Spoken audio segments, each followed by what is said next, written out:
de la crisis que estamos viviendo: huracanes, terremotos, incendios, pandemia. Necesitamos un mensaje a nuestro corazón. Ministerio al pequeño rebaño. Reciban un saludo de parte de su amigo el pastor Miguel Tirado. Hoy nos proponemos dialogar acerca del capítulo 8 del libro El Camino a Cristo. Este capítulo se titula El secreto del crecimiento. Y me acompaña Pastor Orlando González, y con toda la alegría de mi corazón les invito a orar. Eterno y amado Padre, gracias por tu amor y tu misericordia. Gracias por el gozo de crecer hoy al meditar en tu palabra y en el mensaje que tú tienes para cada uno de nosotros. En el nombre de Jesús. Amén. Amén. En la Escritura se llama nacimiento al cambio de corazón por el cual somos hechos hijos de Dios. También se lo compara con la germinación de la buena semilla sembrada por el labrador. De igual modo se habla de los recién convertidos a Cristo como de niños recién nacidos, que debe ir creciendo hasta llegar a la estatura de hombres en Cristo Jesús. Como la buena simiente en el campo, tienen que crecer y dar fruto. Isaías dice que serán llamados árboles de justicia plantados por Jehová mismo, para que Él sea glorificado. Se sacan así ilustraciones del mundo natural para ayudarnos a entender mejor las verdades misteriosas de la vida espiritual. Toda la sabiduría e inteligencia de los hombres no puede dar vida al objeto más diminuto de la naturaleza. Solamente por la vida que Dios mismo les ha dado puede vivir las plantas y los animales.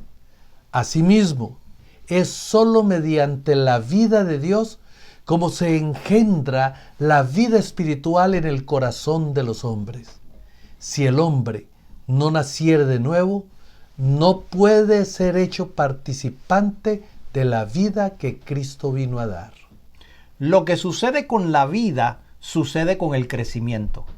Dios es el que hace florecer el capullo y fructificar las flores. Su poder es el que hace a la simiente desarrollar primero hierba, luego espiga, luego grano lleno en la espiga. El profeta Oseas dice que Israel echará flores como el lirio, serán revivificados como el trigo y florecerán como la vid. Y el Señor Jesús dice: considerad los lirios como crecen. Las plantas y las flores no crecen por su propio cuidado, por su propia solicitud o esfuerzo, sino porque reciben lo que Dios proporcionó para favorecer su vida. El niño no puede, por su solicitud o poder propio, añadir algo a su estatura, ni vosotros podéis, por vuestra solicitud o esfuerzo, conseguir el crecimiento espiritual. La planta y el niño crecen al recibir de la atmósfera circundante aquello que sostiene su vida: el aire, el sol, el alimento. Los que estos dones de la naturaleza son para los animales y las plantas, llega a serlo Cristo para los que en Él confían. Él es luz eterna, escudo y sol. Será como el rocío a Israel, descenderá como la lluvia sobre el césped cortado. Él es el agua viva, el pan de Dios que descendió del cielo y da vida al mundo. En el don incomparable de su Hijo, Dios rodeó al mundo entero con una atmósfera de gracia, tan real como el aire que circula en derredor del globo. Todos los que decidan respirar esta atmósfera vivificante vivirán y crecerán hasta alcanzar la estatura de hombres y mujeres en Cristo Jesús. Como la flor se vuelve hacia el sol para que los brillantes rayos le ayuden a perfeccionar su belleza y simetría, así debemos volvernos hacia el sol de justicia, a fin de que la luz celestial brille sobre nosotros y nuestro carácter se transforme a la imagen de Cristo. El Señor Jesús enseña la misma cosa cuando dice, permanecer en mí y yo en vosotros. Como no puede el sarmiento llevar fruto de sí mismo si no permaneciere en la vid, así tampoco vosotros si no permaneciereis en mí. Porque separados de mí, nada podéis hacer. Como la rama depende del tronco principal para su crecimiento y fructificación, así también vosotros necesitáis el auxilio de Cristo para poder vivir una vida santa. Fuera de Él, no tenéis vida. No hay poder en vosotros para resistir la tentación o para crecer en la gracia o en la santidad. Morando en Él, podéis florecer. Recibiendo vuestra vida de Él, no os marchitaréis ni seréis estériles. Seréis como el árbol plantado junto a arroyos de aguas. Muchos tienen la idea de que deben hacer alguna parte en la obra solos. Confiaron en Cristo para obtener el perdón de sus pecados, pero ahora procuran vivir rectamente por sus propios esfuerzos. Mas todo esfuerzo tal fracasará. El Señor Jesús dice, porque separados de mí nada podéis hacer. Nuestro crecimiento en la gracia, nuestro gozo, nuestra utilidad, todo depende de nuestra unión con Cristo. Solo estando en comunión con Él diariamente y permaneciendo en Él cada hora es como hemos de crecer en la gracia. Él no es solamente el autor de nuestra fe, sino también su consumador. Ocupa el primer lugar y el último, y todo otro lugar. Estará con nosotros, no solo al principio y al fin de nuestra carrera, sino en cada paso del camino. David dice, a Jehová he puesto siempre delante de mí, porque estando Él a mi diestra, no resbalaré. Preguntaréis tal vez, ¿cómo permanecemos en Cristo?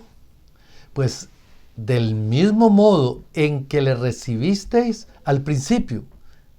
De la manera pues que recibisteis a Cristo Jesús el Señor, así andad en Él. El justo por la fe vivirá. Os entregasteis a Dios para ser completamente suyos, para servirle y obedecerle, y aceptáis a Cristo como vuestro Salvador. No podéis por vosotros mismos expiar vuestros pecados o cambiar vuestro corazón, pero habiéndoos entregado a Dios, creísteis que por causa de Cristo el Señor hizo todo aquello por vosotros. Por la fe llegasteis a ser de Cristo, y por la fe tenéis que crecer en Él, dando y recibiendo. Tenéis que darle todo, el corazón, la voluntad, la vida. Daros a Él para obedecerle en todo lo que os pida. Y debéis recibirlo todo, a Cristo, la plenitud de toda bendición, para que more en vuestro corazón, sea vuestra fuerza, vuestra justicia, vuestro eterno auxiliador, y os dé poder para obedecer. Conságrate a Dios todas las mañanas. Haz de esto tu primer trabajo. Sea tu oración, tómame, oh Señor, como enteramente tuyo. Pongo todos mis planes a tus pies. Úsame hoy en tu servicio. Mora conmigo y sea toda mi obra hecha en ti. Este es un asunto diario. Cada mañana conságrate a Dios por ese día. Somete todos tus planes a Él para ponerlos en práctica y obedecerlos, según te lo indicare su providencia. Podrás así poner cada día tu vida en las manos de Dios y ella será cada vez más semejante a la de Cristo. La vida de Cristo es una vida de reposo. Tal vez no haya éxtasis de los sentimientos, pero debe haber una confianza continua y apacible. Tu esperanza no se cifra en ti mismo, sino en Cristo. Tu debilidad está unida a su fuerza, tu ignorancia a su sabiduría, tu fragilidad a su eterno poder. Así que no has de mirar a ti mismo ni depender de ti, sino mirar a Cristo. Piensa en su amor, en la belleza y en la perfección de su carácter. Cristo en su abnegación, Cristo en su humillación, Cristo en su pureza y santidad, Cristo en su incomparable amor. Tal es el tema que debe contemplar el alma, amándole, imitándole, dependiendo enteramente de Él. Es como serás transformado a su semejanza. El Señor dice, permaneced en mí. Estas palabras expresan una idea de descanso, estabilidad, confianza. También nos invita, venid a mí y os daré descanso. Las palabras del salmista hacen resaltar el mismo pensamiento. Confía calladamente en Jehová y espérale con paciencia. E Isaías asegura que en quietud y en confianza será vuestra fortaleza. Este descanso no se obtiene en la inactividad, porque en la invitación del Salvador la promesa de descanso va unida con un llamamiento a trabajar. Tomad mi yugo sobre vosotros y hallaréis descanso. El corazón que más plenamente descansa en Cristo es el más ardiente y activo en el trabajo para Él. Cuando pensamos mucho en nosotros mismos, nos alejamos de Cristo, la fuente de la fortaleza y la vida. Por eso Satanás se esfuerza constantemente por mantener la atención apartada del Salvador, a fin de impedir la unión y comunión del alma con Cristo, valiéndose de los placeres del mundo, de los cuidados, perplejidades y tristezas de la vida, así como de nuestras propias faltas e imperfecciones, o de las ajenas. Procura desviar nuestra atención hacia todas estas cosas o hacia algunas de ellas. No nos dejemos engañar por sus maquinaciones.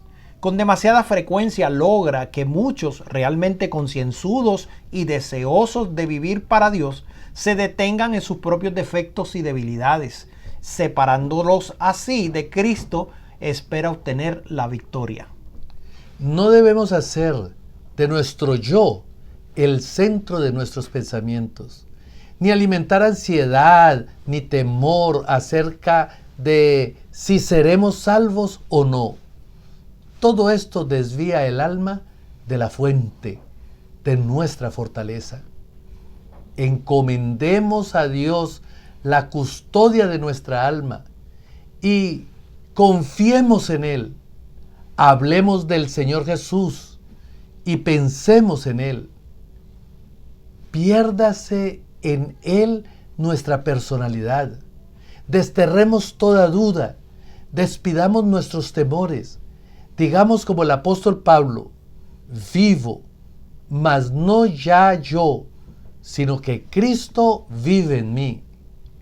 Y aquella vida que ahora vivo en la carne, la vivo por la fe en el Hijo de Dios, el cual me amó y se dio a sí mismo por mí. Reposemos en Dios. Él puede guardar lo que le hemos confiado. Si nos ponemos en sus manos, nos hará más que vencedores por medio de aquel que nos amó. Cuando Cristo se humanó, vinculó a la humanidad consigo mediante un lazo que ningún poder es capaz de romper, salvo la decisión del hombre mismo. Satanás nos presentará de continuo incentivos para inducirnos a romper ese lazo, a decidir que nos separemos de Cristo. Necesitamos velar, luchar y orar para que nada pueda inducirnos a elegir otro maestro, pues estamos siempre libres para hacer eso. Mantengamos por lo tanto los ojos fijos en Cristo y Él nos preservará. Confiando en Jesús estamos seguros. Nada puede arrebatarnos de sus manos. Si le contemplamos constantemente, somos transformados en la misma semejanza de gloria en gloria, así como el Espíritu del Señor. Así fue como los primeros discípulos llegaron a asemejarse a su amado Salvador. Cuando aquellos discípulos oyeron las palabras de Jesús, sintieron su necesidad de Él, le buscaron, le encontraron y le siguieron. Estaban con Él en la casa, a la mesa, en los lugares apartados, en el campo. Le acompañaban como era costumbre que los discípulos siguieran a un maestro, y diariamente recibían de sus labios lecciones de santa verdad. Le miraban como los siervos a su Señor para aprender cuáles eran sus deberes. Aquellos discípulos eran hombres sujetos a las mismas debilidades de nosotros. Tenían que reñir la misma batalla con el pecado.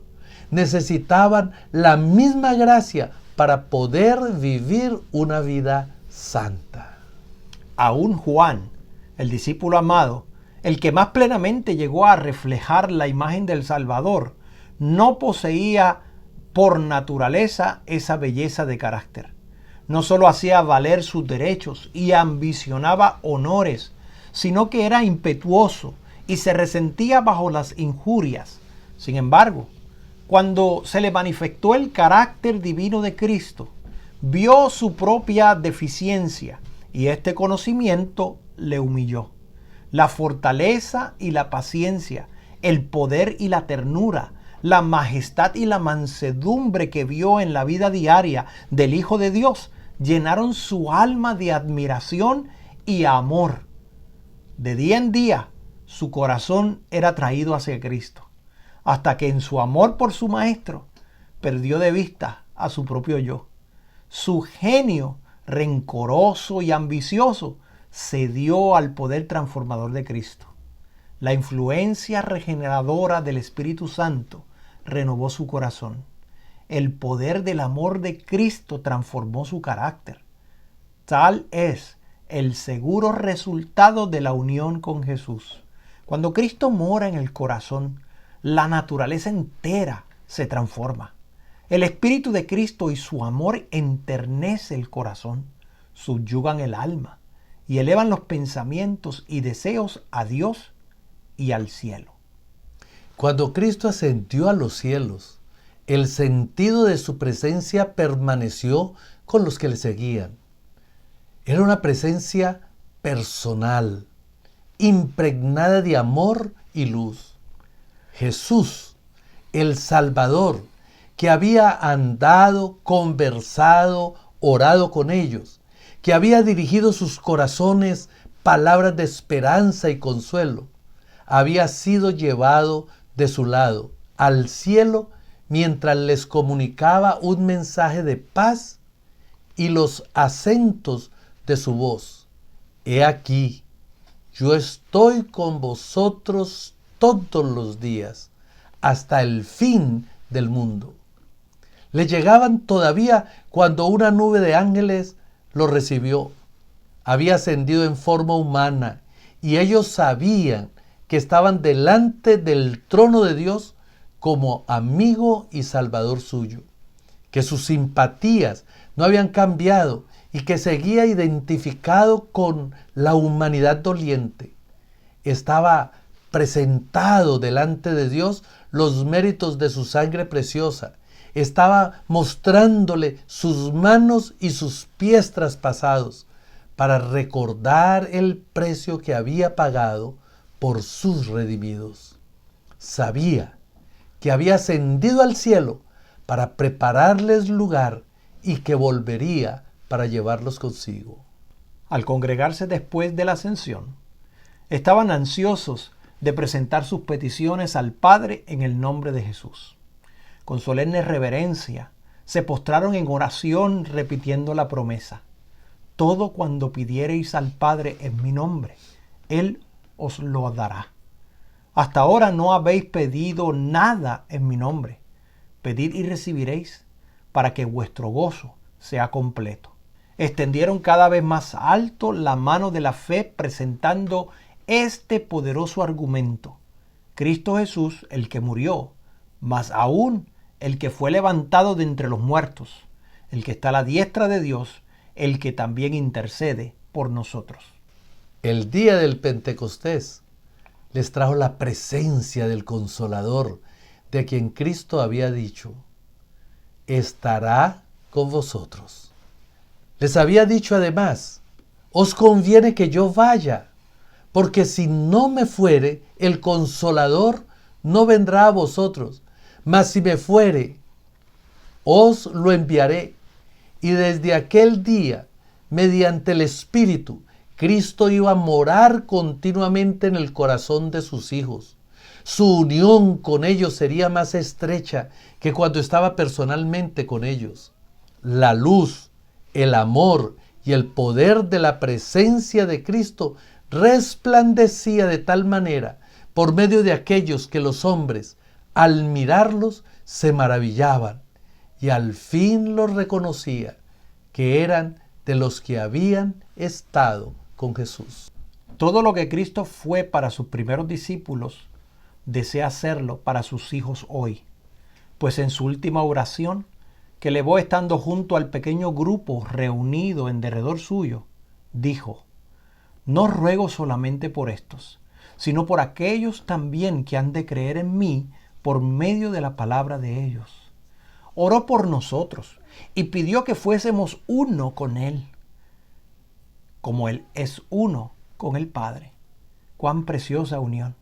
El Salvador había dicho de sí mismo: no puede el Hijo hacer nada de sí mismo. El Padre, morando en mí, hace las obras. Si Cristo está en nuestro corazón, obrará en nosotros el querer como el hacer, por su buena voluntad. Obraremos como Él obró. Manifestaremos el mismo Espíritu. Amándole y morando en Él, creceremos en todos los respectos en el que es la cabeza, es decir, en Cristo. Amigo que me escuchas,